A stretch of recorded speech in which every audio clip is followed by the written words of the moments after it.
మత్తయి సువార్త మొదటి అధ్యాయము. మత్తయి సువార్త మొదటి అధ్యాయము 21వ వచనం. ఓకే, అన్ని వచనాలు మ్యాక్సిమం నేనే చదువుతాను, సమయం కలిసి వస్తుంది. ఆమె ఒక కుమారుని కన్ను, తన ప్రజలను వారి పాపముల నుండి ఆయనే రక్షించును గనుక ఆయనకు యేసు అను పేరు పెట్టిద్దుమని. యేసు అనగా ఫుట్నోట్స్లో చూస్తే రక్షకుడని అర్థము. సో యేసుక్రీస్తు ప్రభువారు ఈ లోకానికి వచ్చింది ప్రధానమైనటువంటి కారణం ఏంటంటే రక్షించుట కొరకు. ఎవరిని రక్షించడం కోసం అంటే పాపులను రక్షించుట కోసం. చాలామంది యేసుక్రీస్తు దైవత్వం గురించి సరైనటువంటి అవగాహన లేనటువంటి వారు చెప్పేటువంటి మాట ఏంటంటే, యేసుక్రీస్తు ప్రభువారు 2000 సంవత్సరాల క్రితమే వచ్చాడు కదా, ఆయన ఎలా దేవుడు అవుతాడు, పుట్టినవాడు ఎవరో దేవుడు కాలేడు కదా, ఎందుకంటే దేవునికి ఆది అంతము ఉండవు. సో యేసుక్రీస్తు ప్రభువారు దేవుడు అని చెప్పాలంటే ఆయన 2000 సంవత్సరాల క్రితం కాదు, భూమి పునాదులు వేయబడక మునిపే ఈ సృష్టిని సృజించినటువంటి దేవుడై ఉండాలి. అందుకే ఇక్కడ చూసినప్పుడు ఆమె ఒక కుమారుని కనును, తన ప్రజలను వారి పాపముల నుండి ఆయనే రక్షించును. తన ప్రజలు అంటున్నాడు. ప్రజలు ఎవరంట? ప్రభు అయిన యేసుక్రీస్తు వారి ప్రజలు. తన ప్రజలను వారి పాపం నుండి ఆయనే రక్షించినట్టు అర్థం ఏంటంటే, ఆయనే అంటే అర్థం ఏంటంటే వేరొకడు లేడని. నేనే దేవుణ్ణి అన్నాడంటే అర్థం ఏంటంటే నేను తప్ప వేరొక దేవుడు లేడని, నేనే అంటాడు. సో వారి ప్రజల పాపము ఆయనే రక్షిస్తాడు. తన ప్రజల యొక్క పాపంలో ఆయనే రక్షిస్తాడు కనుక ఆయనకి యేసు అని పేరు పెడతాడు. అందుకే యేసు ప్రభు వారు ఈ లోకానికి రావడానికి ఒక ఛానల్గా మరియని యోసేపుని వాడుకోవడం మనం చూస్తాం. ఈ మరియ తల్లికి కన్యకగా ఉన్నప్పుడే, మనం ఎవరైనా సరే మన పుట్టుకలో తల్లిదండ్రుల కలయిక ద్వారా పుడతాం, కానీ యేసు ప్రభు పుట్టుకకి తండ్రి ప్రమేయం లేదు. అందుకే స్త్రీ సంతానం అనబడతాడు. ఆదికాండం 3వ అధ్యాయంలో 15వ వచనంలో ఉన్నటువంటి వాగ్దానం నెరవేరిపోదు. స్త్రీ సంతానం అంటే అర్థం ఏంటంటే పురుష ప్రమేయం లేదు అక్కడ. పరిశుద్ధాత్మ ఆమెను కమ్ముకుంటుంది కాబట్టి పుట్టబో శిశువు పరిశుద్ధుడై అని రాయబడి ఉంటుంది. కానీ యేసుక్రీస్తు వారి జననం ఒక అద్భుతం. యేసుక్రీస్తు ప్రభు వారు వచ్చిందే రక్షించడం కోసం. అందుకే బైబిల్లో మీరు చూడండి, పుట్టాడు అనడం కంటే కూడా వచ్చాడు అనేటువంటి పదాలు రాయబడి ఉంటాయి. మీరు చూడండి, ఎగ్జాంపుల్గా చెప్పాలంటే యోహాను సువార్త 6వ అధ్యాయము 38వ వచనంలో చూస్తే, నా ఇష్టం నెరవేర్చుకుంటకు నేను రాలేదు, తండ్రి చిత్తం నెరవేర్చడానికే పరలోకం నుండి దిగి వచ్చాను అంటున్నాడు. ఇప్పుడు మనం ఏదో ఒక మేడ మీద నుంచి దిగి వచ్చాను అన్నట్టుగా పరలోకం నుంచి దిగి వచ్చాను అన్నాడంటే అర్థం ఏంటంటే ఆయన పుట్టక మునుపు పరలోకంలో ఉన్నాడని. అలాగే చాలా వచనాలు మనం చూడండి. మత్తయి సువార్త 20వ అధ్యాయము 28వ వచనం చూస్తే, మత్తయి సువార్త 20వ అధ్యాయము 28వ వచనము, మనుష్య కుమారుడు పరిచర్య చేయించుకున్నట్టుకు రాలేదు కానీ పరిచారం చేయుటకును అనేకులకు ప్రతిగా విమోచన క్రయధనముగా తన ప్రాణం పెట్టుటకును వచ్చేను. యేసుక్రీస్తు ప్రభువారు వచ్చాడు. అందుకే మీరు చూడండి, గలతీ పత్రిక 4వ అధ్యాయం 4వ వచనంలో చూస్తున్నాడు, కాలం పరిపూర్ణమైనప్పుడు దేవుడు తన కుమారుని ఈ లోకానికి పంపాడు. ఇంకా చూడండి, తిమోతికి రాసినటువంటి మొదటి పత్రిక 1వ అధ్యాయం 15వ వచనం. తిమోతికి రాసినటువంటి మొదటి పత్రిక 1వ అధ్యాయం 15వ వచనం, పాపులను రక్షించుటకు క్రీస్తు యేసు లోకమునకు వచ్చెను. పాపులను రక్షించడం కోసం క్రీస్తు యేసు ఈ లోకానికి వచ్చాడు. అంత మాత్రం కాదు, లోకసువార్త 19వ అధ్యాయం 10వ వచనం చూస్తే, నశించిన దానిని వెదక రక్షించుటకు మనుష్య కుమారుడు వచ్చాను. నశించిన దాన్ని వెదక రక్షించడానికి వచ్చాడు. తండ్రి చిత్తం చేయడానికే పరలోకం నుండి దిగి వచ్చాడు. ఆయన పాపులను రక్షించడం కోసం వచ్చాడు. అనేకులకు ప్రతిగా ప్రాణం పెట్టడానికి వచ్చాడు. క్రిస్మస్లో ఆయన యొక్క శిలువ త్యాగాన్ని చెప్పని ప్రతి బోధకుడు కూడా తప్పు బోధకుడే ఒక రకం చెప్పాలంటే. ఆయన వచ్చిన ఉద్దేశం చెప్పకుండా బోధించేటువంటి బోధ తప్పు బోధ అవుతుంది. యేసుక్రీస్తు ప్రభువు ఈ లోకానికి ఎందుకు వచ్చాడంటే రక్షించడం కోసమే వచ్చాడు. ఎవరిని రక్షించుకోవడం వచ్చాడంటే తన ప్రజలను వారి పాపల నుండి. ఆయనే రక్షించను కనుక ఆయనకు యేసు అని పేరు పెడతారు అని రాయబడి. ఈ వచ్చిన భాగం కూడా మనకి తెలుసు. కిందకు చూస్తే 22వ వచనం, మత్తయి సువార్త 1వ అధ్యాయం 21, 22 చూస్తే, ఇదిగో కన్యక గర్భవతి కుమారుని కనును, ఆయనకు ఇమ్మానుయేలు అని పేరు పెట్టిద్దురు. ఇమ్మానుయేలు అనగా అర్థం ఏంటి? దేవుడు మనకు తోడు. యేసు ప్రభు వారు దేవుడని మత్తయి గారు రాసేటువంటి 1వ అధ్యాయంలోనే స్థిరపరుస్తున్నాడు. ఏంటంటే అర్థం, గాడ్ విత్ అస్. ఇమ్మానుయేల్ అంటే మీనింగ్ ఏంటంటే ఇంగ్లీష్లో గాడ్ విత్ అస్ అంటే దేవుడు మనకు తోడు. ఆయనకి ఇమ్మానుయేల్ అని పేరు పెడతారు. దాని మీనింగ్ ఏంటంటే దేవుడే మనకు తోడు. అంటే యేసుక్రీస్తు ప్రభువు ఎవరంటే దేవుడు. మనకున్నటువంటి క్రిస్టియానిటీలోని యెహోవా సాక్షులు యేసు ప్రభు వారిని దేవుడికి అంగీకరించలేరు. అంతెందుకండి, బైబిల్ ఓపెన్ యూనివర్సిటీ వాళ్ళు తండ్రితో సమానుడు కాదంటారు వాళ్ళు. ఎవరు? యేసు ప్రభు వారు. ఫిలిప్పీ పత్రిక 2వ అధ్యాయం 6వ వచనంలో రాయబడినట్టుగా చూస్తే, ఆయన తండ్రితో సమానంగా ఉండకుండా భాగ్యమని ఎంచుకొనలేదు అంటే అర్థం ఏంటంటే తండ్రితో ఎటర్నల్గా కూడా, పరలోకంలో కూడా, హెవెన్లో కూడా శాశ్వతుడైనటువంటి దేవుడు యేసుక్రీస్తు ప్రభువారు నిత్య సమానుడు.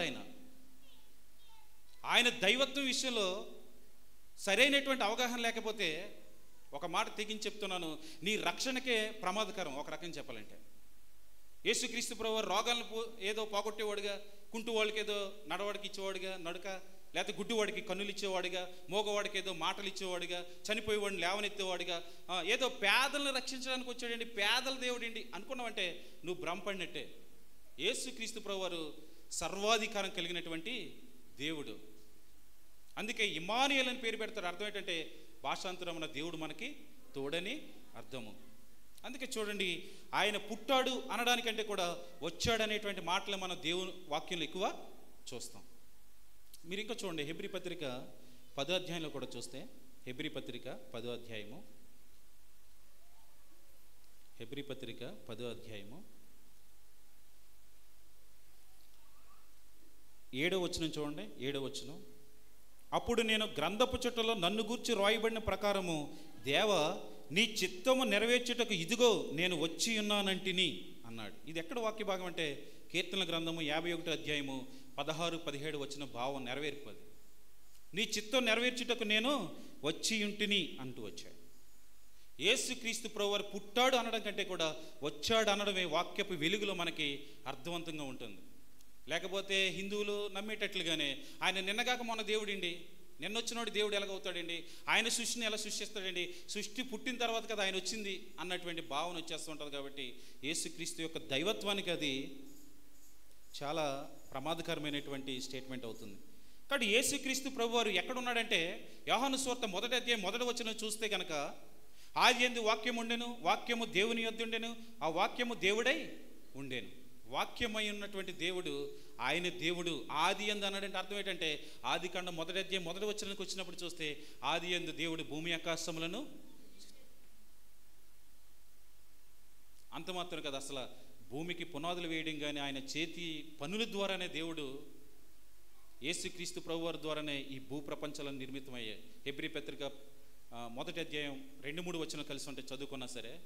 అంతెందుకు, ఇదే యోహాను సువార్తలో చూస్తే ఒకసారి చూడండి, యోహాను సువార్త 1వ అధ్యాయంలోనే యోహాను భక్తుడు చాలా తేటగా చెప్తున్నాడు. ఏంటంటే చూడండి, 1, 2, 3 వచనం చదువుతాను. ఆది యందు వాక్యం ఉండెను, వాక్యము దేవుని యొద్ద ఉండెను, వాక్యము దేవుడై ఉండెను.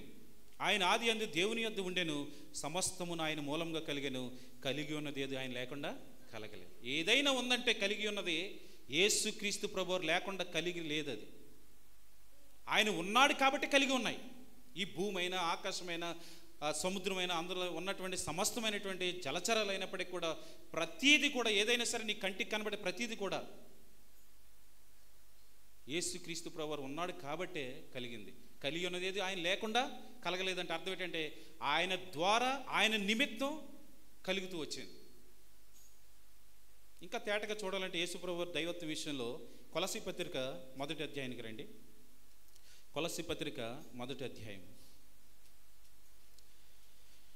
కొలస్సీ పత్రిక 1వ అధ్యాయంలో 14 వచనం చూడండి. 14 నుంచి, ఆ కుమారుని యందు మనకు విమోచనము అనగా పాపక్షమాపణ కలుగుచున్నది.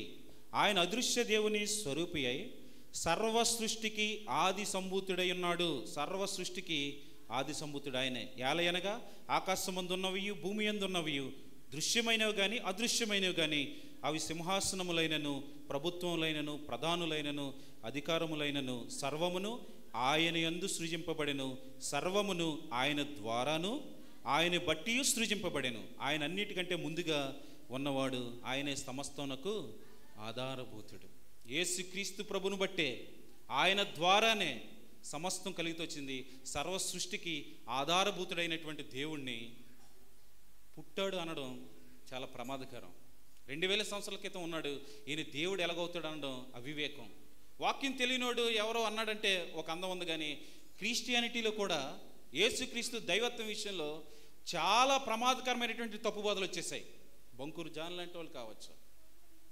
చాలామంది ఏం చెప్తారంటే ఆయన దేవుని కుమారుడండి, దేవుడు కాదండి అంటున్నారు. దేవదూషణ అది. మీకు అర్థమవుతుందా నా మాట? అదేంటది? దేవదూషణ. అది దేవుడిగా ఉన్నటువంటి దేవుడిని దేవుడు కాదు, ఆయన దేవుని కుమారుడు, ఆయన ఒక ప్రవక్త, ఆయన ఏదో తండ్రికి ఆయన దేవుడు కుమారుడు అన్నాడు కాబట్టి ఈయన కూడా దేవుడు అవుతాడండి. ఈ కాంటెస్ట్లో రాజకుమారుడు రాజు అవుతాడండి, ఇది కాదు అక్కడ భావం. ఆయన దేవుడు కాబట్టి దేవుడిగా దేవుని వాక్య గ్రంథంలో రాయిస్తూ వచ్చాడు దేవుడు, పరిశుద్ధాత్మ దేవుని ద్వారా. అందుకే తన ప్రజలను వారి పాప నుండి ఆయనే రక్షిస్తాడు కనుక ఆయనకి యేసు అని పేరు పెడతావు. ఆయనకి ఇమ్మానుయేలు అని పేరు పెడతారు, ఎందుకంటే భాషాంతరంలో దేవుడు మనకు తోడు, దేవుడు. అందుకే మీరు చూడండి, మొదటి యోహాను సువార్త 1వ అధ్యాయం 14 వచనం చూస్తే, ఆ వాక్యము శరీరధారి కృపా సత్య సంపూర్ణంగా మన మధ్య నివసించింది. వాక్యమై ఉన్నటువంటి దేవుడు ప్రత్యక్ష గుడారం ఏ విధంగా అయితే ఇశ్రాయేలుకి మధ్య నివసిస్తుందో, అదే ట్యాబర్నికల్గా దేవుడు మన మధ్య నివసించడానికి ఈ లోకానికి వచ్చాడు. అంత మాత్రమే కాదు, బైబిల్లో మనం యేసుక్రీస్తు యొక్క దైవత్వాన్ని తెలియజేసేటువంటి వచనాలు కొన్ని చూద్దాం. చూడండి, అపోస్తుల కార్యాల గ్రంథము 20వ అధ్యాయము 28వ వచనం చూడండి. అపోస్తుల కార్యాల గ్రంథము 20వ అధ్యాయము 28వ వచనం. దేవుడు తన స్వరక్తం ఇచ్చి సంపాదించిన తన సంఘమును కాయుటకు పరిశుద్ధాత్మ మిమ్ములను దేని విషయంలో అధ్యక్షులు ఉంచాడు అంటాడు. దేవుడు తన స్వరక్తం ఇచ్చి సంపాదించాడు. స్వరక్తం కాల్చింది ఎవరంటే తండ్రి అయిన దేవుడు అని కాదు, పరిశుద్ధాత్మ దేవుడు అని కాదు, కానీ ప్రభువైన యేసుక్రీస్తు వారే నీ నిమిత్తం నా నిమిత్తం కలువరిశిలలో తన రక్తాన్ని కార్చాడు. ఆయన గురించి దేవుని వాక్యం ఏం సెలవిస్తుందంటే, దేవుడు తన స్వరక్తం ఇచ్చి సంపాదించాడు. స్వరక్తం ఇచ్చి సంపాదించిన ఆయన ఎవరంటే దేవుడు. ఆయన దేవుడు. తీతు పత్రిక 2వ అధ్యాయం 13వ వచనం చూడండి. తీతు పత్రిక 2వ అధ్యాయము 13వ వచనం. అనగా మహాదేవుడును మన రక్షకుడునైన యేసుక్రీస్తు మహిమ యొక్క ప్రత్యక్షత కొరకు ఎదురు చూచుచు ఈ లోకములో స్వస్థ బుద్ధితోనూ నీతితోనూ భక్తితోనూ బ్రతుకుచుండవలనని మనకు బోధించుచున్నది. యేసుక్రీస్తు ప్రభువు ఎవరంటే మహాదేవుడు అని బైబిల్ సెలవిస్తూ ఉంది. మహాదేవుడు ఆయన. యోహాను రాసినటువంటి మొదటి పత్రికలో కూడా చూస్తే బైబిల్ ఏమని సెలవిస్తుందో చూడండి. యోహాను రాసినటువంటి మొదటి పత్రిక 5వ అధ్యాయము 20వ వచనం. 5వ అధ్యాయము 20వ వచనం. మనము సత్యవంతుడైన వానిని ఎరుగవలనని దేవుని కుమారుడు వచ్చి మనకు వివేకం అనుగ్రహించి ఉన్నాడని ఎరుగుదుము. మనము దేవుని కుమారుడైన యేసుక్రీస్తునందు ఉన్నవారమై సత్యవంతుని యందున్నాము. ఆయనే నిజమైన దేవుడును నిత్య జీవమునై ఉన్నాడు. యేసుక్రీస్తు ప్రభువు ఎవరంటే నిజమైనటువంటి దేవుడు. యేసుక్రీస్తు ప్రభువు నిజమైనటువంటి దేవుడు.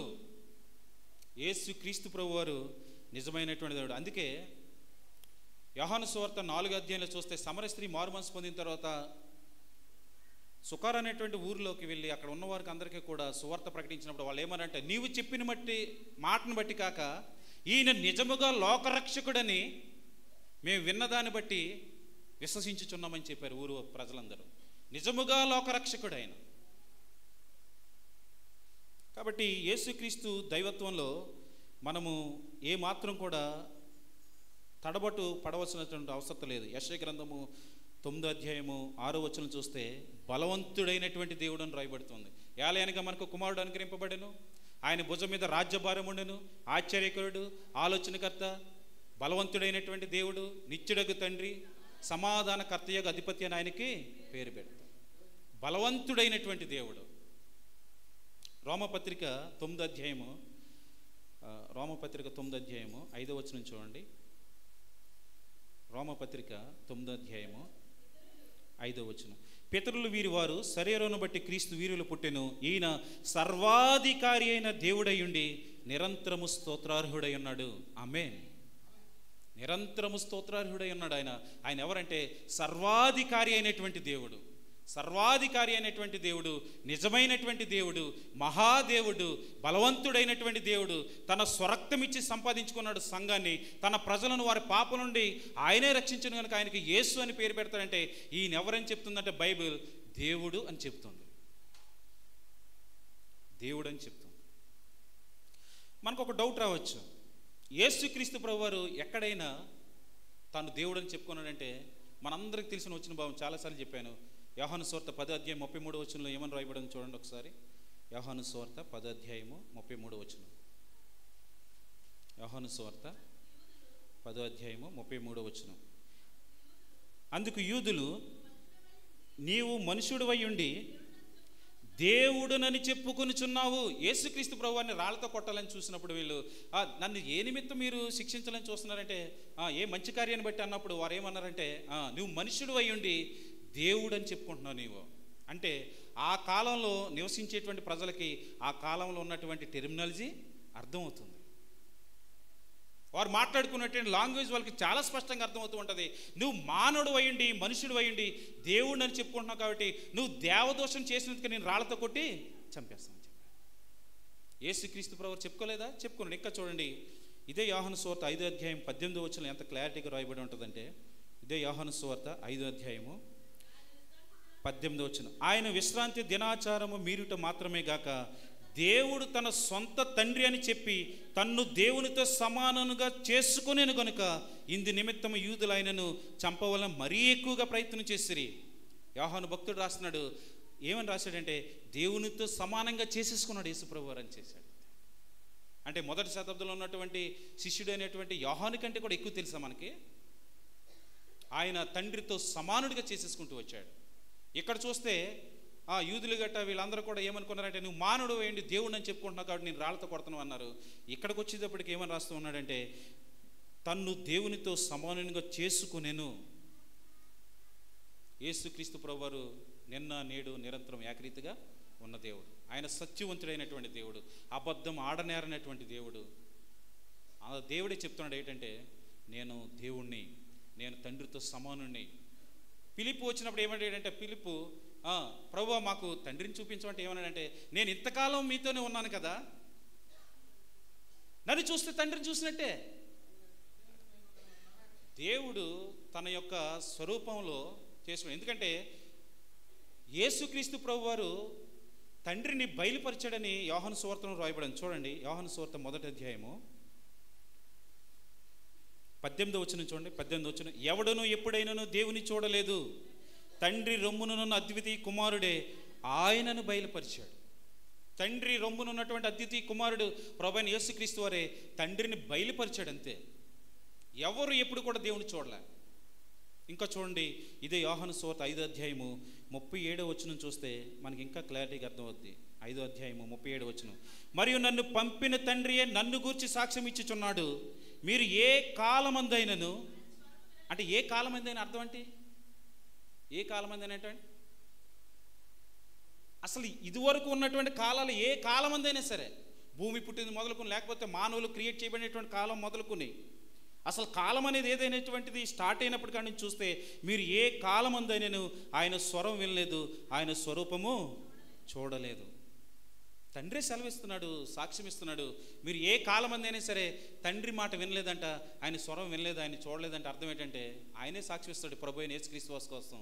ఏమన్నాడంటే మీరు విన్నది నా మాటలే, మీరు చూసింది నన్నే. తండ్రి చెబుతున్నాడు. ఇదేంటి ఎంత క్రిటికల్గా ఉందంటే చూడండి, రాజుగారి పెద్ద భార్య గురించి రాజు సాక్ష్యం ఇస్తున్నాడు. పెద్ద భార్య మంచిది కాదు అన్నాడు అంతే, చెప్పకనే చెప్పాడు చిన్న భార్య చెప్పరేటమ్మా మంచిదని. అలాగే తండ్రి సాక్ష్యం ఇస్తున్నాడు ప్రభు అయిన యేసుక్రీస్తు వారి గురించి. అందుకే చూడండి ఆ వచనాన్ని, మరియు నన్ను పంపిన తండ్రి నన్ను గురించి సాక్ష్యం ఇస్తున్నాడు. నన్ను గురించి ఏమని చెప్పాడంటే మీరు ఏ కాలమందైనా సరే తండ్రి స్వరం వినలేదు, ఆయన మీరు చూడలేదంటే మీరు చూసింది విన్నది ఎవరి స్వరం అంటే నా స్వరమే, నన్ను గురించి తండ్రి సాక్ష్యం ఇస్తున్నాడు అని చెప్పాడు. యేసుక్రీస్తు ప్రభు దైవత్వం భూమి పునాదులు వేయబడకుండా మునిపే నిత్యత్వంలో తండ్రితో త్రియేక దేవుడు అంటాం. అందుకే త్రిత్వం, త్రియేక దేవుడు. యెహోవా అనేటువంటి నామం ప్రభువైన యేసుక్రీస్తు వారికి చెందుద్ది, పరిశుద్ధాత్మ దేవునికి చెందిద్ది, తండ్రికి కూడా చెందిద్ది. మీరు అనుకోవచ్చు ఇదేంటి, ఇది ఎలాగా యేసు ప్రభు వారిని యెహోవానా ఎక్కడన్నా ఉందా వాక్యం అంటే ఉంది. చూడండి, అందుకే దేవుని యొక్క వాక్యభావం మనం చదివేటప్పుడు చాలా జాగ్రత్తగా చదువుకోవాలి. మత్తయి సువార్త 28వ అధ్యాయము 19వ వచనం చూడండి. బాప్తిస్మం ఇచ్చేటప్పుడు ఏమని చెప్పాడు ఒకసారి చూడండి. మత్తయి సువార్త 28వ అధ్యాయము 19వ వచనం.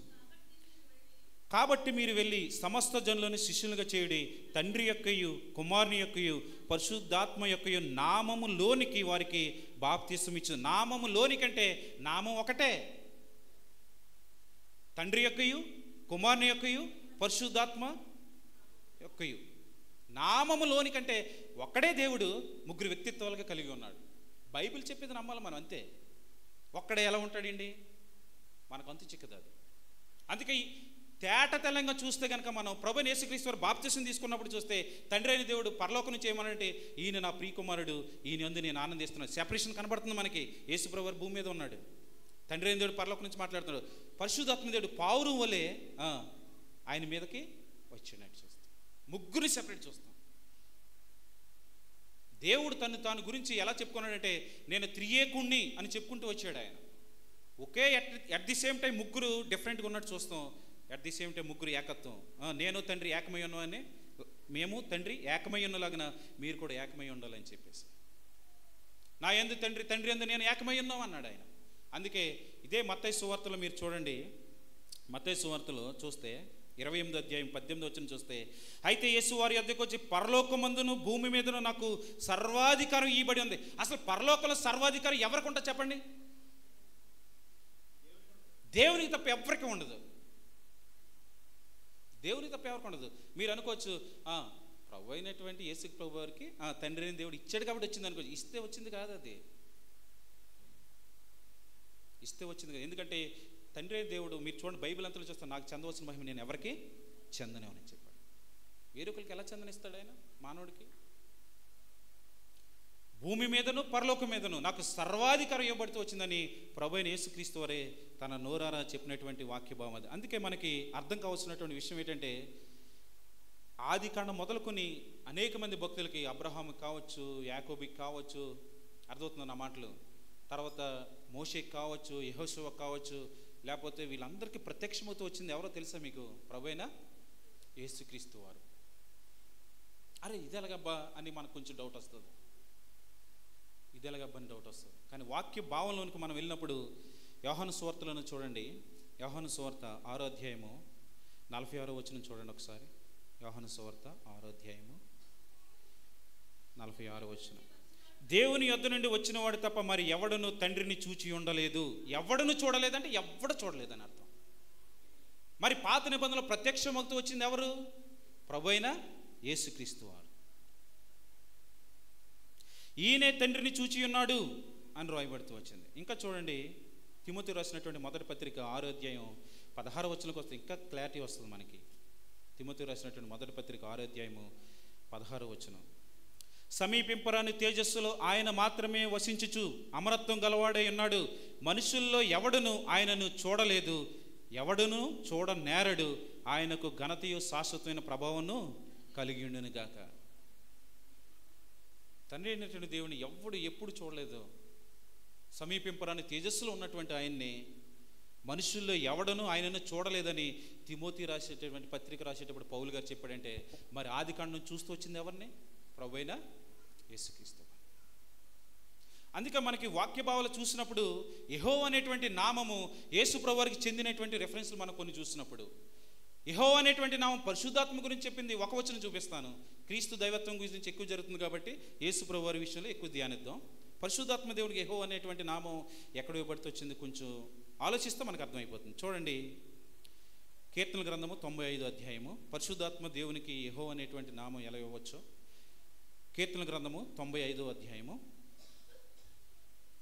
7 నుంచి 11 వచనాలు. 7-11. రండి నమస్కారం చేసి సాగిలు పడదుము, మనలను సృజించిన యెహోవా సన్నిధిని మోకరించుదుము. నేడు మీరు ఆయన మాట అంగీకరించిన ఎడల ఎంత మేలు. అరణ్యమందు మెరీబా యొద్ద మీరు కఠినపరుచుకున్నట్లు, మస్సా దినమందు మీరు కఠినపరుచుకున్నట్లు మీ హృదయములను కఠినపరుచుకొనకుడి అని రాయబడుతూ వచ్చింది. ఇదే వచ్చిన భావం హెబ్రీ గ్రంథకర్త 3 అధ్యాయాలు ఏమని రాస్తున్నాడో చూడండి. 3 అధ్యాయము 7-11 వచనాల్లో, మరియు పరిశుద్ధాత్మ ఇట్లు చెప్పుచున్నాడు. మనం కీర్తన గ్రంథం 95 అధ్యాయంలో చూస్తున్నామో యెహోవా ఇలాగ సెలవిస్తున్నాడు అని రాయబడి ఉంటుంది. ఇక్కడ హెబ్రీ పత్రిక 3 అధ్యాయానికి వచ్చినప్పటికీ 7వ వచనంలో పరిశుద్ధాత్మ ఇట్లు చెప్పుచున్నాడు అని రాయబడుతూ వస్తుంది. ఏమని చెప్తున్నాడు? నేడు మీరు ఆయన శబ్దం విని ఎడల అరణ్యంలో శోధన దినమందు కోపం పుట్టించినప్పటి వలె మీ హృదయంలోని కఠినపరచుకొనకుడి. 40 సంవత్సరములు నా కార్యములను చూచి మీ పితరులు నన్ను పరీక్షించి శోధించిరి. కావున నేను ఆ తరము వారి వలన విసిగి వీరెల్లప్పుడూ తమ హృదయాలోచనలో తప్పిపోవచ్చున్నారు. నా మార్గంలో తెలుసుకోలేదు కనుక నేను కోపంతో ప్రమాణం చేసినట్టు వారు నా విశ్రాంతిలో ప్రవేశింపరని చెప్పి తిని. పరిశుద్ధాత్మ దేవుడు చెప్పినటువంటి మాటని కొత్త నిబంధనలో పరిశుద్ధాత్మ దేవుడు హెబ్రీ గ్రంథకర్త ద్వారా రాయిస్తూ వచ్చాడు. అంటే యెహోవా పలికాడు అని చెబుతూనే అదే వచ్చిన బాబు యాజ్ ఇట్ ఈజ్ అదే సందర్భాన్ని హెబ్రీ పత్రికలో 3 అధ్యాయంలోకి 7-11 అక్కడ కూడా మీరు చూడండి. కీర్తన గ్రంథం 95 అధ్యాయం 7-11 వచనాలు. పరిశుద్ధాత్మ దేవుడు ఇట్లు సెలవిస్తున్నాడు అని అంటే యెహోవా అనేటువంటి నామం పరిశుద్ధాత్మ దేవునికి కూడా చెందింది. ఇప్పుడు మన క్లారిటీకి వచ్చేద్దాం. ప్రభు అయినటువంటి యేసుక్రీస్తు వారి గురించి యెహోవా అనేటువంటి నామం ఎక్కడ రాయబడి ఉందంటే, ప్రభు అయిన యేసుక్రీస్తు వారు ఈ లోకానికి వచ్చేటువంటి ముందుగా బాప్తిస్మిచ్చి యోహాను పుడతాడని రాయబడుతూ వచ్చింది. బాప్తిస్మిచ్చి యోహాను గురించి చెప్పబడినటువంటి ప్రవచన వాక్యభావం ఎక్కడుంది? పాత నిబంధనలు అంటే యెషయా గ్రంథము 40 అధ్యాయము 3వ వచనం చూడండి. యెషయా గ్రంథము 40 అధ్యాయము 3వ వచనం. ఆలకించుడి, అడవిలో ఒకడు ప్రకటించుచున్నాడు, ఎట్లనగా అరణ్యంలో యెహోవాకు మార్గము సిద్ధపరచుడి, ఎడారిలో మా దేవుని రాజమార్గము సరళం చేయుడి అని రాయబడుతూ వచ్చింది. బాప్తిస్మిచ్చి యోహాను పుట్టుకకు మునిపే ఇంచుమించు 700 సంవత్సరాల పూర్వమే ఎడారిలో ఒకడు ప్రకటన చేస్తూ ఉంటాడు, యెహోవా కొరకు మార్గాన్ని సిద్ధపరుస్తాడని. బాప్తిస్మిచ్చి యోహాను పుట్టుక గురించి ప్రవచనం రాయబడుతూ వచ్చింది. ఇదే ప్రవచన వాక్యం నెరవేర్పు కింద చూస్తే మత్తయి సువార్త 3వ అధ్యాయానికి రండి. మత్తయి సువార్త 3వ అధ్యాయంలో మత్తయి ఏమని రాస్తూ ఉన్నాడంటే 3వ వచనంలో, ప్రభు మార్గము సిద్ధపరచుడి, ఆయన త్రోవలు సరళం చేయడని అరణ్యంలో కేకవేయని ఒకని శబ్దమని ప్రవక్త అయిన యెషయా ద్వారా చెప్పబడిన వాడు ఇతడే. ఇతడు ఎవరంటే ప్రవక్త అయిన యెషయా ద్వారా చెప్పబడిన వాడు ఇతడే. అక్కడ యెహోవాకు మార్గం సిద్ధపరచమంటున్నాడు. ఇక్కడ మత్తయి సువార్త 3వ అధ్యాయం 3వ వచనం చూస్తే ప్రభు మార్గము సిద్ధపరచుడు. అందుకే కదా ఎలిజబెత్ దగ్గరికి మరియా వెళ్ళేటప్పటికి గర్భంలో 6 నెలలు ఉన్నటువంటి బాప్తిస్మిచ్చి యోహాను గంతులు వేసాడంట. మరి యొక్క శుభవచనం వినగానే గంతులు వేస్తూ వచ్చాడు. ఎందుకో తెలుసా? నేను మార్గం సిద్ధపరచవలసిన ఆయన తల్లి వచ్చింది, ఆయన వచ్చాడు కాబట్టి. యెహోవాకు మార్గం సిద్ధపరచమంటున్నాడు, ప్రభుకి మార్గం సిద్ధపరచడం రాస్తున్నాడంటే ఏంటి అర్థమవుతుందంటే ప్రభు అయినటువంటి యేసుక్రీస్తు వారికి యెహోవా అనేటువంటి నామము ఉంది. ఇంకా చూడండి, యెషయా గ్రంథము 44వ అధ్యాయం 16వ వచనం చూడండి. యెషయా గ్రంథము 44వ అధ్యాయము 16వ వచనం.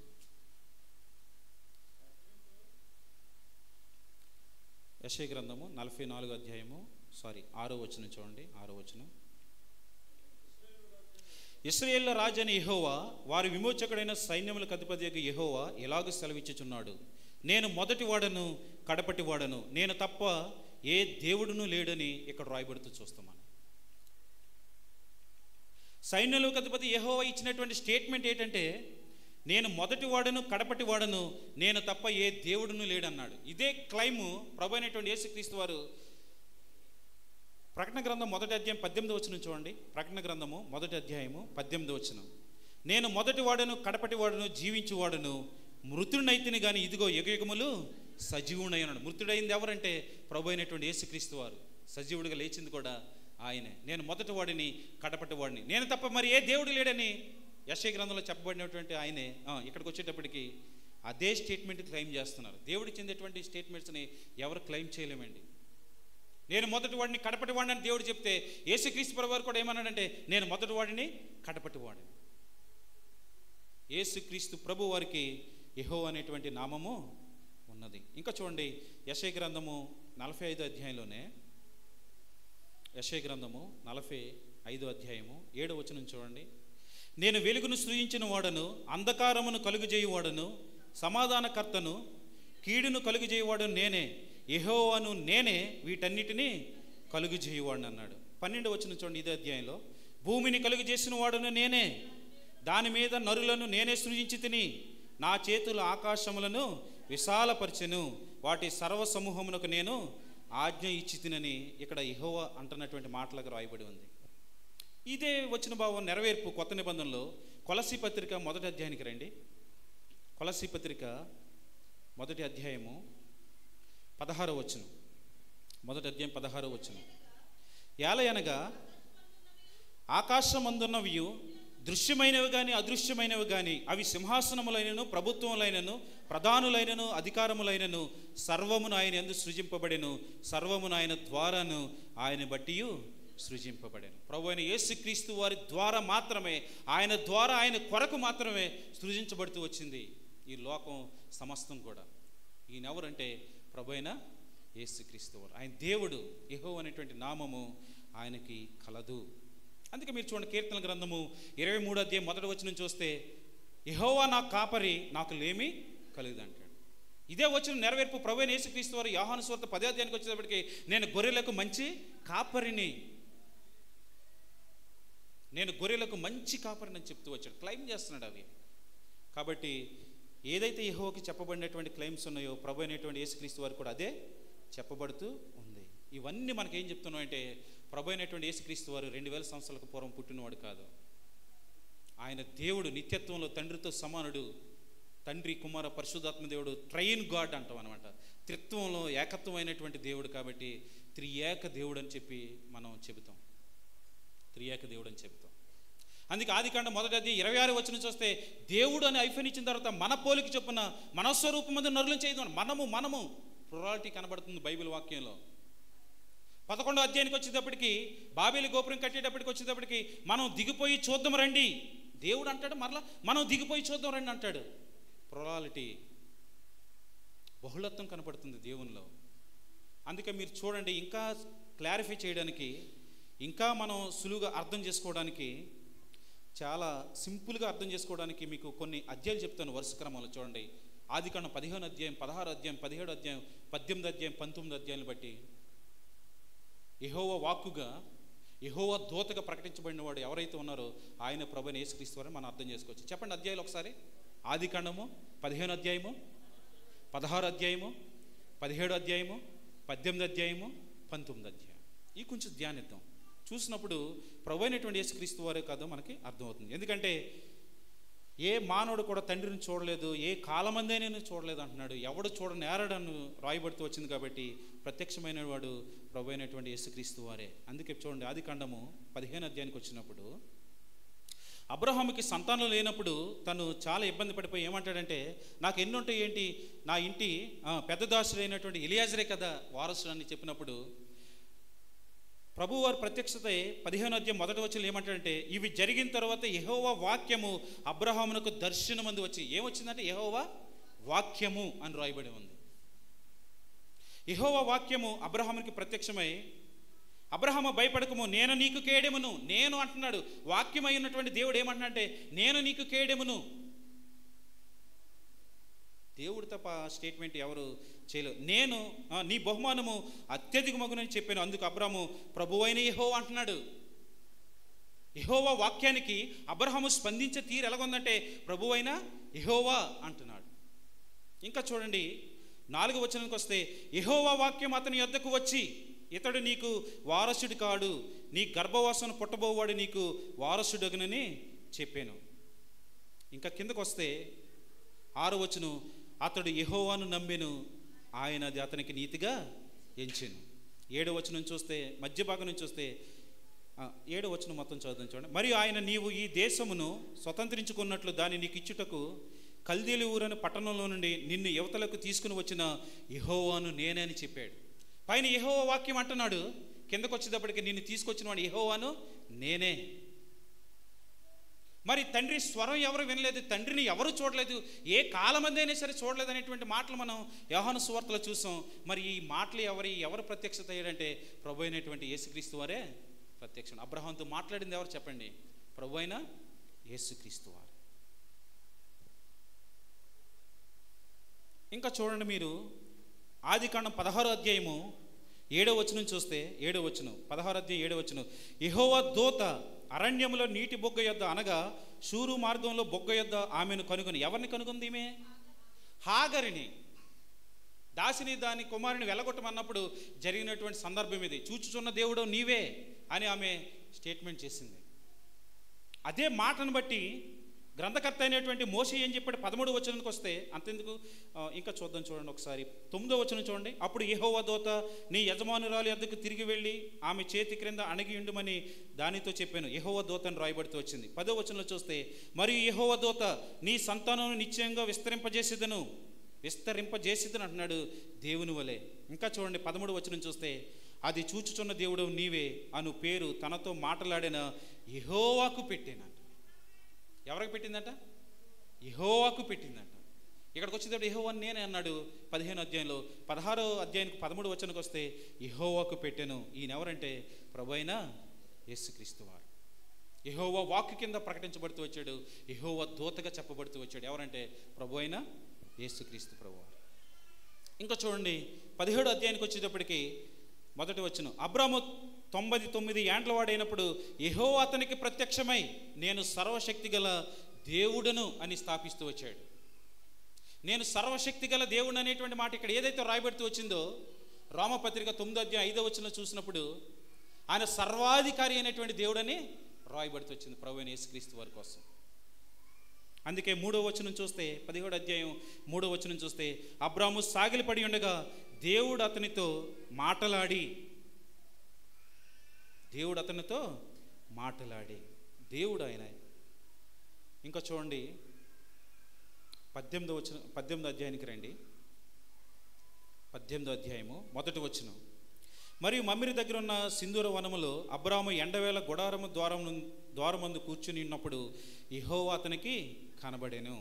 అతడు కన్నులెత్తి చూచినప్పుడు 3 మనుషులు కనబడ్డారు. ఈ వాక్య భావన జాగ్రత్తగా చదివితే 3లో 2 మనుషులు, ఒకరు యెహోవా అను నామం కలిగినటువంటి ప్రభు అయిన యేసుక్రీస్తు ప్రభువారు.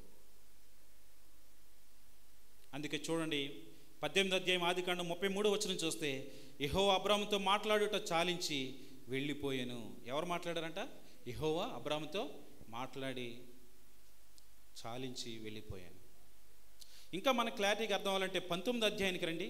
ఆదికాండము 19వ అధ్యాయము సొదొమ గొమొర పట్టణం నాశనం చేయబోయేటప్పుడు 24వ వచనంలో ఏమని రాయబడి ఉందంటే, అప్పుడు యెహోవా సొదొమ మీదను గొమొర మీదను యెహోవా యొద్ద నుండి గంధకమును అగ్నిని ఆకాశం నుండి కురిపించి.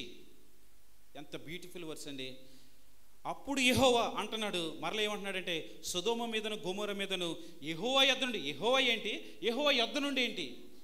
డివిజన్ కనబడుతుంది మనకి.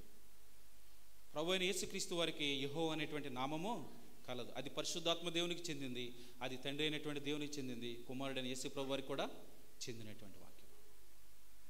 త్రిత్వం, త్రియేక దేవుడు. అందుకే వారికి తండ్రి యొక్క, కుమారుని యొక్క, పరిశుద్ధాత్మ నామములోనికి, నామం ఒకటే ప్రత్యక్షపరుచుకుంది 3 వ్యక్తుల కింద, 3 కింద ఆయన ప్రత్యక్షపరుచుకుంటూ వచ్చాడు. అలాగని 3 దేవుళ్ళు అనడానికి లేదు. యేసుక్రీస్తు ప్రభు ఇండివిజువల్గా దేవుడే, పరిశుద్ధాత్మ దేవుడు దేవుడే. అవునా కదా? పరిశుద్ధాత్మ దేవుడు కదా? డౌట్ వస్తుందా? కొరింథీయులకు రాయబడిన మొదటి పత్రిక 6వ అధ్యాయంలో ఏమని ఉంటుంది? మీ దేహము దేవుని ఆలయమైందని మీరు. మరి దేవుని ఆలయంలో ఎవరు ఉంటారు? దేవుడు ఉంటాడండి. కాబట్టి పరిశుద్ధాత్మకు ఆలయం ఉందని మీరు ఎరుగురా అని రాయబడుతూ వస్తుంది. మీరు దేవుని ఆలయమై ఉన్నారని, దేవుని ఆత్మ మీలో నివసించుచున్నదని మీరు ఎరుగురా అంటే అర్థం ఏంటంటే, దేవుని ఆలయంలో ఉన్నది ఎవరంటే దేవుడే. కాబట్టి పరిశుద్ధాత్మ దేవుడు అని క్లెయిమ్ చేయొచ్చు. అపోస్తలుల కార్యాల గ్రంథం 5వ అధ్యాయానికి వచ్చేటప్పటికి పరిశుద్ధాత్మ దేవుడు అని ఎంత స్పష్టంగా రాయబడి ఉంటుందో చూడండి. అపోస్తలుల కార్యాల గ్రంథము 5వ అధ్యాయము 3వ వచనం చూస్తే, అప్పుడు పేతురు, అననీయ, నీ భూమి వెలలో కొంత దాచుకుని పరిశుద్ధాత్మ మోసపుచ్చుటకు సాతాను ఎందుకు నీ హృదయంను ప్రేరేపించిన? ఎవరిని మోసపుచ్చాడంట? పరిశుద్ధాత్మనని రాశాడు. అదే భావంలో 4వ వచనం కింద భాగానికి వచ్చేటప్పటికి, నీ మనుషులతో కాదు దేవునితోనే అబద్ధం ఆడితువని వానితో చెప్పాను. నువ్వు ఎవరితో అబద్ధం ఆడా? నీవు దేవునితో, మానవునితో కాదు. పైన అంటున్నాడు పరిశుద్ధాత్మను మోసపుచ్చడానికి సాతాను నిన్ను ఎందుకు ప్రేరేపించింది అన్నాడు. కింద వచ్చిన 4వ వచనంకి వచ్చేటప్పటికి, నువ్వు అబద్ధం ఆడింది మనుషులతో కాదు దేవునితో. పరిశుద్ధాత్మ దేవుడు దేవుడు. కాబట్టి ఇవన్నీ వాక్య భాగాలు కొంచెం మనకి కొత్తదనంగా ఉండొచ్చు, కొంచెం బోరుగా ఉండొచ్చు. కొన్ని ఆశీర్వాదాలు చెప్తే బాగుంటుంది. క్రిస్మస్ అంటే పశువుల పాక గురించి, అక్కడ ఉన్నటువంటి వారి సందడి ఎలా జరిగింది, గొర్రెల కాపర్లు ఎలాగొని చెప్తే చాలా సంతోషం మనకి. కానీ యేసు ప్రభు దైవత్వం గురించి చెప్తే ఎవరికి నచ్చదంటే అపవాదికి అస్సలే నచ్చదు, అపవాద అనుసరులకి అస్సలే నచ్చదు. మీకు నచ్చుతుందా లేదా? చాలా క్రిటికల్ క్వశ్చన్ వేసాను ఇప్పుడు. నచ్చలేదంటే చాలా డేంజర్. అపవాదికి అస్సలే నచ్చదు యేసు ప్రభు దేవుడు అంటే, వాడి అనుసరులు కూడా అసలే నచ్చదు. క్రీస్తు దైవత్వాన్ని వాక్యం తెలిసినటువంటి సేవకులు ఎక్కువగా చెప్పడానికి ఈ దినాల్లో కారణం ఏంటంటే, యేసు ప్రభు దైవత్వం మీద మచ్చ వేస్తున్నారు. ఆయన దేవుడు కాదు, మానవుడు, ఆయన తండ్రి కంటే కొంచెం తక్కువవాడని, ఆయన మనకు పెద్దన్నని కొంతమంది రకరకాలుగా మాట్లాడేస్తున్నారండి దేవుడి గురించి. యేసు క్రీస్తు ప్రభు వారు దేవుడు. అందుకే మనకి ఇంకా క్లారిటీ రావాలంటే ఒక వచన భావం చూపిస్తాను చూడండి. నిర్గమకాండం 3వ అధ్యాయంలో మోషేని పిలిచింది ఎవరో చూడండి ఒకసారి. నిర్గమకాండం 3వ అధ్యాయము, నిర్గమకాండం 3వ అధ్యాయం 1వ వచనం చూస్తే, ఆ మందను అరణ్యము అవతలకు తోలుకొని దేవుని పర్వతమైన హోరేబుకు వచ్చాను. ఎవరు వచ్చారు? మోషే వచ్చాడు. ఒక పదం నడుమిని అగ్నిజ్వాలలో యెహోవా దూత అతనికి ప్రత్యక్షమైంది ఎవరు? యెహోవా దూత పొద నడిమినని రాయబడుతూ వచ్చింది. కానీ పొద కాలిపోలేదు. అప్పుడు మోషే, ఆ పొద ఎలా కాలిపోలేదో నేను ఆ తట్టు వెళ్ళి ఈ గొప్ప వింత చూసేదని అనుకునేను. దాన్ని చూచుటకు అతడు ఆ తట్టు వచ్చిట యెహోవా చూసినన్నాడు. ఆ పొద నడిమిన ఉన్నది యెహోవా దూత అన్నాడు. మోషే, ఈ గొప్ప వింత ఎలా జరుగుతుంది? పొద కాలుతుంది, మండిపోవట్లేదు, ఇది ఎలా సంభవిస్తుందని ఈ గొప్ప వింత ఏంటని ఆ తట్టు చూశాడంట. ఆ తట్టు వచ్చిట యెహోవా చూశాడంట. అంటే యెహోవా దూత ఎవరంటే యెహోవా అని రాయి. అంత మాత్రమే కదా, ఇంకా కిందకు వస్తే, అతడు ఆ తట్టు వచ్చాడు, యెహోవా చూసిన దేవుడు ఆ పొద నడుము ఉన్నది ఎవరంటే యెహోవా దూత అన్నాడు పై వచనంలో. కానీ ఇప్పుడు క్లారిటీ చేసేస్తున్నాడు ఏంటంటే, దేవుడు ఆ పొద నడుము నుండి మోషే మోషే అని అతన్ని పిలిచాను. అందుకు అతడు చిత్తము ప్రభు అని అన్నాడు. ప్రభు అనేటువంటి యేసుక్రీస్తు వారే మోషేని సేవకు పిలిచింది. ప్రభు అని యేసుక్రీస్తు వారు ఆనవాళ్ళు బైబిల్ అంతట్లో ఉన్నాయండి. ఆది కాండం మొదలుకొని ప్రకటన వరకు యేసు ప్రభు గురించి రాయబడుతుంది. ఆయన రాకముందు వస్తాడంటే ఎలా అర్థం చేసుకోవాలంటే, ఇన్కార్నేషన్ అంటారు ఇంగ్లీష్లో. ఇన్కార్నేషన్ అంటే అర్థం ఏంటంటే శరీర ధారణ. చాలామంది సింపుల్గా చెప్పేసే మాట ఏంటంటే, ఆయన అవతారంలో ఒక అవతారం అన్నట్టు చెప్పేస్తున్నారు ఈ రోజుల్లో. ఈయన కూడా అవతారమేనండి. అవతార పురుషులు ఎవరికి కూడా దైవత్వం లేదు. ఉందా? ఎవరికైనా ఉందా? లేదు. మీరు చూడండి, కొలస్సీ పత్రిక 2వ అధ్యాయము 9వ వచనం చూస్తే, శరీరంగా క్రీస్తునందు సర్వ పరిపూర్ణత, దేవత్వం యొక్క సర్వ పరిపూర్ణత క్రీస్తునందు నివసించుచున్నదని రాయబడి ఉంది. శరీరంగా క్రీస్తునందు నివసిస్తుంది అంటే అర్థం ఏంటంటే, శరీరంగా ఉన్నటువంటి యేసు ప్రభు వారిలో దేవత్వం యొక్క సర్వ పరిపూర్ణత క్రీస్తునందు నివసించుచున్నదని. అంటే శరీరంగా ఉన్న యేసు ప్రభులో దైవత్వం ఉంది 100%, మానవత్వం కూడా ఉంది. కానీ అవతార పురుషులకు వచ్చిన వాళ్ళు ఈ లోకంలో ఎవరికి కూడా దైవత్వము లేదు. కాబట్టి నేను ఆయన అవతారంలో ఒక అవతారం అని నేను చెప్పలేను. ఎందుకంటే దైవత్వం ఎవరికి లేదుగా. వాళ్ళతో ఎలా పోలుస్తాను నేను ప్రభుని? పోల్చలేము.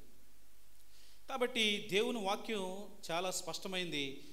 ప్రభు అయినటువంటి యేసుక్రీస్తు వారు ఎంత గొప్ప దేవుడు నీకు అర్థమైన ఇప్పుడు చూడండి.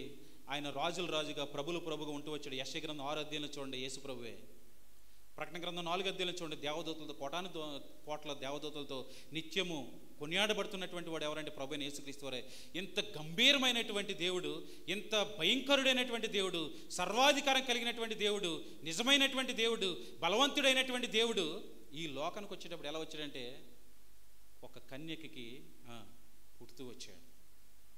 మరియను ఎంచుకుంటూ వచ్చాడు.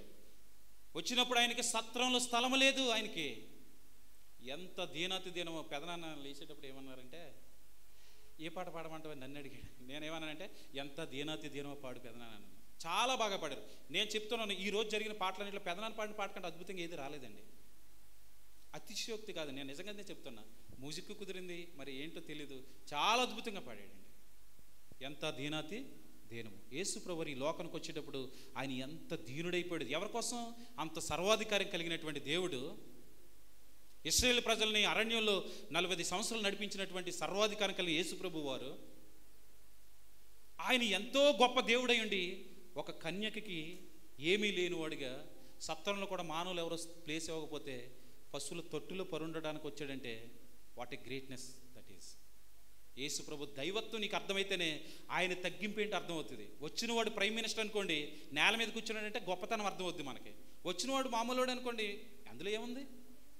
కాబట్టి దైవత్వాన్ని ఎందుకు స్థాపించాలనుకున్నామంటే, క్రీస్తు పుట్టుకలో పరమార్థం నీకు అర్థం కావాలంటే, ఎంత గొప్ప దేవుడై ఉండి, అంత సర్వాధికారి అయినటువంటి దేవుడై ఉండి, ఆయన కోటాను కోటాల దేవదూతలతో నిత్యము మానక పరిశుద్ధుడు పరిశుద్ధుడు పరిశుద్ధుడు అని కొనియాడబడేటువంటి దేవుడు, నిత్యత్వంలో తండ్రితో సమానుడైనటువంటి దేవుడు ఈ లోకానికి వచ్చేటప్పుడు తన్ను తాను తగ్గించుకుని రిక్తునిగా చేసుకుని, మానవుడిగా కూడా కాదు, ఒక రకం చెప్పాలంటే దాసుని స్వరూపం దాల్చుకుని రిక్తుడికి ఈ లోకానికి వచ్చాడు. దాసుడు అంటే తెలుసు కదా, దాసుడికి జీతాలు ఉండవు, దాసుడికి సొంతంగా బ్రతకడానికి స్వేచ్ఛ ఉండదు, దాసుడు అంటే అమ్మివేయబడినటువంటి వాడు, వాడికి సెలవులు ఉండవు, ఒక మానవుడి దగ్గర చేసేవాడు దాసుడు అంటే. దేవుని యొక్క దైవత్వం మన ఫిలిప్పీ పత్రిక 2వ అధ్యాయం చదివినప్పుడు అందుకే మనకు అర్థమవుతూ వస్తుంది.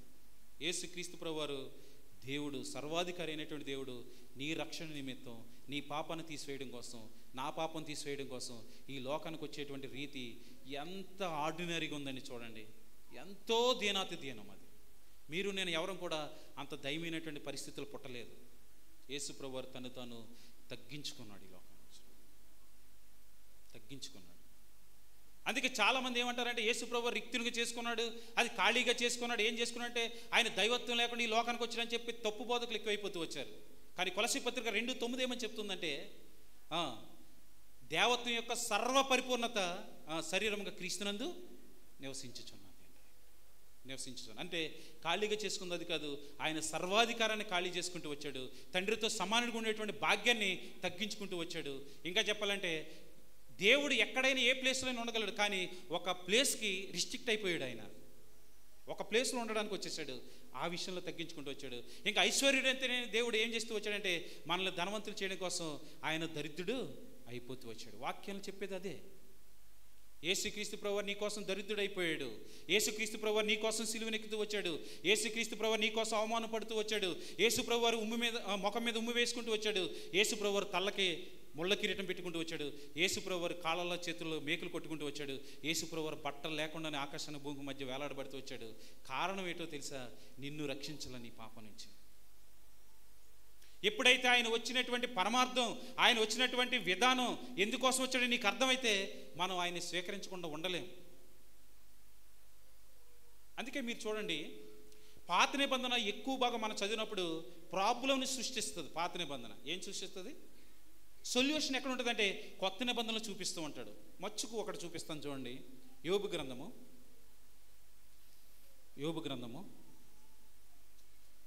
9వ అధ్యాయానికి రండి. యోబు గ్రంథము 9వ అధ్యాయము 23-24 వచనాలు చూడండి. యోబు గ్రంథము 9వ అధ్యాయము యోబు గ్రంథం 9వ అధ్యాయము 32-33. ఆయన నా వలె నరుడు కాడు, నేను ఆయనతో వ్యాజ్యమాడ జాలను, మేము కలిసి న్యాయ విమర్శకు పోలేము, మా ఇద్దరి మీద చెయ్యి ఉంచదగిన మధ్యవర్తి మాకు లేడు. యోబుకు ఉన్నటువంటి పరిస్థితి ఏంటంటే దేవునితో వచ్చినప్పుడు ఇద్దరి మధ్య మధ్యవర్తి ఎవరు లేరు. నేను ఆయనతో వ్యాజ్యమాడలేను, నేను నరుడిని, ఆయన నా వల్ల నరుడు కాదు అంటూ వచ్చాడు. కానీ అదే మధ్యవర్తిత్వం మీరు చూడండి. ప్రభు అయినటువంటి యేసుక్రీస్తు వారు తిమోతికి రాసినటువంటి మొదటి పత్రిక 2వ అధ్యాయానికి రండి. తిమోతికి రాసినటువంటి మొదటి పత్రిక 2వ అధ్యాయము 5వ వచనం. దేవుడు ఒక్కడే, దేవునికి నరులకు మధ్యవర్తి ఒక్కడే, ఆయన క్రీస్తు యేసును నరుడు. క్రీస్తు యేసును నరుడు. నరుడు అంటూనే క్రీస్తు యేసు అంటే ఏంటంటే ఆయన దేవుడని దైవత్వాన్ని చెప్తుంది. నరుడు అంటే మానవుడిని సూచిస్తూ ఉంది. 100% దేవుడు, 100% మానవుడు ఆయన. కాబట్టి నా పాపాలని కానీ నా శిక్షను కానీ భరించాలంటే మధ్యవర్తి అవసరమైతే వచ్చాడు. ఎలాగంటే దేవుణ్ణి సమాధానపరచాలి, ఇటు మానవుల్ని సమాధానపరచాలి. ఎలా సాధ్యం అవుతుంది ఒక మానవుడి కంటే? ఎవరికి సాధ్యం కాదు. యోబు ఉన్న టైంలో చూస్తే మాకు మధ్యవర్తి ఎవడో లేడు, మా వ్యాజ్యం కోసం వెళ్ళడానికి ఆయన నావలే నరుడు కాదు, కాబట్టి నేను వ్యాజ్యం ఆడలేనని చెప్తూ వచ్చాడు. కాబట్టి మా ఇద్దరి మధ్య చేయి ఉంచదగినటువంటి మధ్యవర్తి ఎవడో లేడంటూ వచ్చినటువంటి యోబుకి ఒక పరిష్కారం ఎక్కడ కనబడుతుందంటే, కొత్త నిబంధనకు వచ్చేటప్పటికి తిమోతి రాసిన మొదటి పత్రిక 2వ అధ్యాయం 5వ వచనం చూస్తే, దేవుడు ఒక్కడే, దేవునికి నరులకు మధ్యవర్తి ఒక్కడే, ఆయన క్రీస్తు యేసును నరుడు. ఆయన దేవుడు కాబట్టి దేవుణ్ణి సమాధానపరచగలడు. ఆయన మానవుడు కాబట్టి మానవులకు తరపున మాట్లాడగలడు, వాళ్ళ పక్షాన ప్రాణం పెట్టగలడు. ఆయన ఇద్దరి మీద చేయి ఉంచదగిన వాడు. యేసుక్రీస్తు ప్రభు దేవుడు కాబట్టే అది సాధ్యమైంది. అందుకే యెషయా గ్రంథం 53వ అధ్యాయానికి వస్తే, ఆయన నలగొట్టుటకు యెహోవాకు ఇష్టమాయను అనే పదం రాయబడుతుంది. ఎందుకు నలగొట్టడు? ప్రియకుమారుడైనటువంటి యేసు ప్రభు వారు తండ్రికి ఎందుకు నలగొట్టబడుతూ వచ్చాడంటే, మనందరి పక్షంగా ప్రాణం పెట్టాడు కాబట్టి, మన అందరి పాపను ఆయన మీద మోపబడింది కాబట్టి, మన అందరి పక్షంగా ఆయన ప్రొపిషియేషన్ అంటారు, ఆ ప్రాయశ్చిత్తం చేశాడు కాబట్టి. ప్రాయశ్చిత్తం చేసేటప్పుడు ఏమైందంటే డబుల్ ఇంపిటేషన్ అంటారు. డబుల్ ఇంపిటేషన్ అంటే ఏంటంటే అర్థం, యేసుక్రీస్తు ప్రభు వారు మన పాపం మోపబడుతూ వచ్చింది, ఆయన పరిశుద్ధత నీతి మనపై ఆపాదించబడుతూ వచ్చింది. అందుకే మనం నీతిమంతులయ్యాం, మన యొక్క క్రియలు బట్టి కాదు. రోమపత్రిక 3వ అధ్యాయంలో చూస్తే నీతిమంతులు లేడు, ఒక్కడను లేడని చెప్పినటువంటి బైబిలే. అదే అధ్యాయం 3వ అధ్యాయం 24వ వచనానికి వస్తే, నమ్మువారు యేసుక్రీస్తు వల్ల విశ్వాసం ఉంచడం ద్వారా ఉచితంగా నీతిమంతులుగా తీర్చబడతారు. అది ఎలా వచ్చిందంటే, నీకు ప్రభువారి నీ పాప శిక్షణ ఆయన మీద వేసుకోవడం, ఆయన నీతిని ఏం చేశాడంటే, ఈ లోకంలోకి వచ్చిన తర్వాత ధర్మశాస్త్రం అంతటిని నెరవేర్చడం ద్వారా ఏమొస్తుందంటే నీతి వస్తుందని ధర్మశాస్త్ర గ్రంథంలో రాయబడింది. ఆ నీతిని ఏం చేశాడంటే నీకు నాకు ఆపాదించాడు కాబట్టి మనం నీతిమంతులు అవుతూ వచ్చాం కాబట్టి పరలోక రాజ్యానికి వారసులం అవుతున్నాం. అందుకే యేసుక్రీస్తు ప్రభు వారు ఈ లోకానికి వచ్చినప్పుడు ఏం జరుగుతూ వచ్చిందంటే, లోకసువార్త 2వ అధ్యాయానికి రండి. లోకసువార్త 2వ అధ్యాయము, లోకసువార్త 2వ అధ్యాయము 11వ వచనం నుంచి చూడండి. దావీదు పట్టణమందు నేడు రక్షకుడు మీ కొరకు పుట్టి ఉన్నాడు, ఈయన ప్రభు అయిన క్రీస్తు. దానికి ఇదే మీకు ఆనవాలు, ఒక శిశువు పొత్తుగొడ్డలతో చుట్టబడి ఒక తొట్టులో పండుకుని ఉంటే మీరు చూసేద్దరని వారితో చెప్పిన వెంటనే పరలోక సైన్య సమూహం ఆ దూతతో కూడా ఉండి, సర్వోన్నతమైన స్థలములలో దేవునికి మహిమయు ఆయనకి ఇష్టలైన మనుషులకు భూమి మీద సమాధానమును కలుగునుగాక అని దేవునికి స్తోత్రం చేయుచుండెను. దేవుని వాక్యం ఏం చెప్తుందంటే, నీతిమంతులు లేడు, ఒక్కడు లేడు, దేవుని వెతుకువాడు ఎవడో లేడు, అందరూ త్రోవ తప్పి ఏకంగా పనికిమాల వారైన రోమపత్రిక 3వ అధ్యాయం చెప్తుంటే, ఇక్కడ ఏమని రాయబడి ఉందంటే, సర్వోన్నతమైన స్థలంలో దేవునికి మహిమ, ఆయనకి ఇష్టలైన వారికి భూమి మీద ఆయనకి ఇష్టలైన వారు ఎలా ఉంటారు అసలు? నాకు ప్రశ్న అర్థమైందా? అందరూ ఏకంగా పనికిమాల వారు అయ్యారు, నీతిమంతులు లేడు, ఒక్కడోనూ లేడు అని చెప్పినటువంటి బైబిల్ ఇక్కడికి వచ్చేటప్పటికి ఏమని రాయబడుతుందంటే, భూమి మీద ఆయనకి ఇష్టలైన వారికి సమాధానము కలుగును కాక. ఆయనకి ఇష్టలు ఎలా అవుతామంటే, హెబ్రీ పత్రిక 11వ అధ్యాయం 6వ వచనం బట్టి చెప్తే, విశ్వాసం లేకుండా దేవునికి ఇష్టడై ఉండుట అసాధ్యము. నీలో విశ్వాసం లేకుండా దేవునికి ఇష్టడై ఉండలేవు కాబట్టి, ఎవరు ఆయనకి ఇష్టలైన వారంటే విశ్వాసం ఉంచిన వారు మాత్రమే దేవునికి ఇష్టలు. నా ప్రశ్న అర్థమవుతుందా? నా మాటలు విశ్వాసం లేకుండా దేవునికి ఇష్టం ఉంటే అసాధ్యము. ఒకవేళ ఈ వాక్యం వింటున్నటువంటి మీరు ఒకవేళ బాప్తిసం తీసుకుని ఉండవచ్చు, ఇదివరకు చెప్పినటువంటి తప్పుడు సువార్తలు ఏదో రకంగా నీటిలో మునిగి ఉండవచ్చు బాప్తిసం తీసుకొని. యేసుప్రభువే దేవుడని పైకంటూ ఉండొచ్చు, కానీ నిజ జీవితంలో మటుకు దేవునికి స్థానం ఇవ్వకుండా ఉండొచ్చు. లేరా? చాలామంది ఉన్నారు. ఇందాక చూడండి, ఆ దావీదు గారు ఎంత భారంతో చెప్పాడు. క్రిస్మస్ అనేది ఆచార్యంగా అన్నారు. పాట పాడినటువంటి టీచర్ కూడా ఏమన్నాడంటే, అర్థవంతమైంది కాకపోతే ఈ పండగ దండగని కూడా పాటలోనే చెప్పారు. వాళ్ళిద్దరు వచ్చి ఏదో దేవదూతలుగా ఒక సువార్తలు చెప్పి వెళ్ళిపోయారు, అంతే. ఇలా వచ్చి వెళ్ళిపోయారు వాళ్ళు. దేవుడు తన సేవకుల ద్వారా ఏదైనా చెప్పించుకుంటాడు. ఎందుకంటే మారు మనసు పొందినటువంటి వ్యక్తులు ఎవరైనా ఉంటే కనుక ఈ వాక్యం ద్వారా అయినా, ఈ సేవకుడు చెప్పేటువంటి మాట ద్వారా అయినా మారు మనసు పొందుతారని తన సేవకులను దేవుడు పంపుతూ వస్తాడు. తన వాక్యాన్ని ఆయన సేవకుల నోట్లు ఉంచుతాడు. ఆ వాక్యం చాలా బలంగా నాటుకున్నప్పుడు ఏమవుతుందంటే, నీ పాపాన్ని విడిచిపెట్టి యేసు ప్రభు దేవుడని అంగీకరిస్తావు. ఒక మాట చెప్పినా, నేను యేసు ప్రభు దేవుడని అంగీకరించకపోతే నిత్య నరకానికి వెళ్ళిపోతాం మనం. ఇంకో మాట చెప్పిన, యేసుక్రీస్తు ప్రభు వారే దేవుడు, ఆయన నామంలోనే రక్షణని విశ్వాసం ఉంచకపోతే కనుక నరకానికి పాత్రలు అయిపోతాయి. ఎందుకంటే యోహాను సువార్త 14వ అధ్యాయం 6వ వచనంలో ఆయన ఏం చెప్పాడు? నేనే మార్గమును, నేనే సత్యమును, నేనే జీవము, నా ద్వారా తప్ప తండ్రి వద్దకు ఎవడును రాడు. ఒకే ద్వారం ఉంచాడు, ఒకే మార్గం ఉంచాడు. చాలామందికి మాట పడట్లే. బయట వాళ్ళకి ఏంటంటే, ఆయనే మార్గం అంటాడు ఏంటండి, నేను కూడా ఒక మార్గాన్ని అంటే బాగుండు కదా, అందరి పట్టాలు ఆయన పట్టం కూడా పెట్టేద్దాం కదా. ఆయన మానవుడు ఏంటి? నీకులాగా నాకులాగా. పరలోకం వెళ్ళిన తర్వాత విశ్వాసులు అనేది ఏంటంటే, ప్రభువా పరలోకం రావడానికి ఒక్క మార్గమే పెట్టేవేటి అని అడగమంట. నిన్ను చేరుకోవడానికి ఒక్క మార్గమైన పెట్టే నీకు వందనాలు అంటారండి. అర్థమైందా? నాది మాటలు ఏమైనా అర్థమవుతున్నాయా? నిద్ర మత్తులో పెద్ద పెద్ద వాక్యాలు వింటుంటే ఎలా ఉంటుందంటే, దేవునికి స్తోత్రం, యూట్యూబ్లో రికార్డ్ అవుతుంది కాబట్టి రేపు పొద్దుట మీరు వినొచ్చు. చెప్పడానికి నేను ఉండనుగా, వినొచ్చు కాబట్టి కొంచెం ఏకాగ్రతగా. ఆయన ద్వారానే రక్షణ. అందుకే అపోస్తులు తేల్చి చెప్పారండి. అపోస్తుల కార్యగ్రంథం 4:12 మరి ఎవ్వని వలనను రక్షణ కలగదు, ఈయన నామముననే మనము రక్షింపబడగలం. ఆకాశం కింద ఇవ్వండి ఎవ్వని నామమున రక్షణ కలగదంటే, ఆకాశం కింద ఉన్న పేర్లు ఏ పేరు నువ్వు పిలిచినా సరే నీకు రక్షణ లేదు. ప్రభు అయినటువంటి యేసుక్రీస్తు నామముననే మనం రక్షింపబడగలం. అపోస్తుల కార్యగ్రంథం 4:12 తేడా తెలియజేస్తుంది. అందుకే భూమి మీద ఆయన ఇష్టలైన వారికి సమాధానం కలుగకంటే అర్థం ఏంటంటే, నువ్వు యేసు ప్రభుని సొంత రక్షకుడు నీ నోటితో ఒప్పుకోవాలి. రోమపత్రిక 10:9 ప్రకారం ఏంటంటే, యేసు ప్రభు నీ నోటితో ఒప్పుకొని ఆయన తండ్రి అయినటువంటి దేవుడు మృతుల నుంచి లేపడని నీ హృదయం మీద విశ్వసించిన యెడల నీవు రక్షింపబడదు. ప్రభువు నామమును బట్టి ప్రార్థన చేయవాడు రక్షింపబడును, నమ్మి బాప్తిసం తీసుకున్నవాడు రక్షింపబడును. ఎంత గొప్ప రక్షణ నిర్లక్ష్యం చేసిన యెడల ఎలాగో తప్పించుకుంది. ప్రభు అయినటువంటి యేసుక్రీస్తు వారే దేవుడు. ఆయన దేవుడిగా ఉండి కూడా ఈ లోకానికి వచ్చినప్పుడు ఎన్నో శ్రమలు పడుతూ వచ్చాడు, ఎన్నో అవమానాలు పడుతూ వచ్చాడు. అందుకే ఆయన అన్నాడు, నక్కలకు బొరియలు ఉన్నాయి, ఆకాశ పక్షులకు గూళ్ళు ఉన్నాయి, మనిషి కుమారు తలవాల్చుకుంటుకే నేను స్థలం లేదు.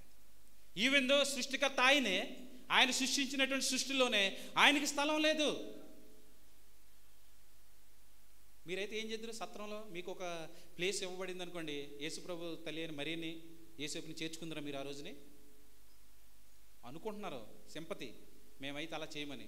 కానీ ఈ రోజుల్లో హృదయంలోనికి ఆయన ఆహ్వానించట్లేదు. మనం ప్రకటన గ్రంథం 3:20 వస్తే, ఇదిగో తలుపు నొద్ద నుంచి నేను తట్టుచున్నాను, ఎవడైనా నా స్వరం విని తలుపు తీసిన నేను అతని యొద్దకు వస్తాను, అతనితో కలిసి భోజనం చేస్తాను, లోపలికి వస్తానని ఆయన డోర్ నాక్ చేస్తాను. ఎక్కడుండంటే సంఘం బయట ఉండి. ఆయనకి సంఘంలో ప్లేస్ లేదు. ఎందాక ఆయన దావీదు గారు చెప్పినట్టుగానే సత్రంలో స్థలం లేదు, ఆయనకి అక్కడ ప్లేస్ లేదు. నక్కలక బొర్రెలు ఆకాశ పక్షుల గూళ్ళు ఉన్నాయి, మనిషి కుమారుడు తలవాల్చుకుంటే కానీ స్థలం లేదు. ఈ రోజుల్లో క్రైస్తవులు అని చెప్పుకుంటున్న మన హృదయాల్లో కూడా యేసుప్రభుకి స్థానము చాలా మందిలో లేదు. కాబట్టి ఆయన అంగీకరిద్దాం. ప్రభు నా హృదయంలోనికి రా, నీవే దేవుడు అని నేను అంగీకరిస్తూ ఉన్నాను, నువ్వు ఎంత గొప్ప దేవుడు అనేటువంటి విషయాలు నాకు అర్థమవుతూ వచ్చాయి. నువ్వు సర్వాధికారం కలిగినటువంటి దేవుడు వేండి మానవుడికి ఈ లోకానికి వచ్చావు, నా నిమిత్తం నువ్వు తగ్గించుకున్నావు, నా నిమిత్తం నువ్వు నా కోసం సిల్లో ప్రాణ పెట్టేవాడు మీ హృదయం విశ్వసించితే మీరు రక్షించబడతారు. కాబట్టి దేవుడు అట్టి కృప రక్షించబడిన వాళ్ళకి అనుగ్రహించాలి. రక్షింపబడినటువంటి వారు దైవత్వం, యేసు యొక్క దైవత్వాన్ని విన్నటువంటి మనం అనేక మందికి ఈ సత్యాన్ని ముందుకు తీసుకెళ్ళి దేవుడు అట్టి కృప మనందరికీ అనుగ్రహించును గాక. ఆమేన్.